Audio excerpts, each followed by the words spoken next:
BJP નેતા હવે મહારાષ્ટ્રમાં ભગવો લહેરાવવાની તૈયારી કરી રહ્યા છે। બીજેપી નેતાઓનું માનવું છે કે આગામી વિધાનસભાની ચૂંટણીમાં 288 બેઠક પર ઉમેદવાર ઉતરવા જોઈએ, જેથી શિવસેના સાથે ગઠબંધનની કોઈ જરૂર પડે નહીં।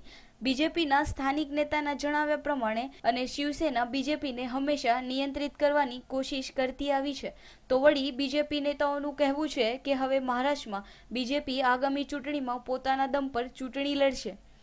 લોકસભાની ચૂંટણીમાં મળેલી શાનદાર જીત બાદ મહારાષ્ટ્ર બીજેપીના કાર્યકરોએ જણાવ્યું હતું કે આગામી દિવસોમાં આવી રહેલી વિધાનસભાની ચૂંટણીમાં પાર્ટીને કોઈ બીજી પાર્ટી પાસે ગઠબંધનનો હાથ ફેલાવવો નહીં પડે।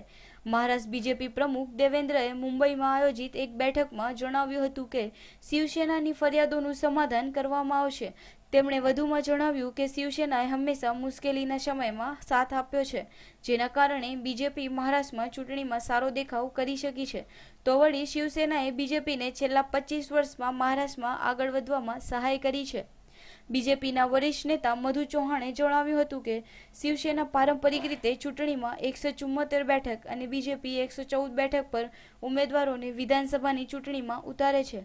મધુ ચૌહાણે વધુમાં જણાવ્યું કે કાર્યકર્તાઓ પર વિશ્વાસ મૂકીને બીજેપીએ મહારાષ્ટ્રની તમામ 288 બેઠક પર ઉમેદવાર ઉતારી ઇતિહાસ રચવો જોઈએ। Bureau report, news online, Ahmedabad.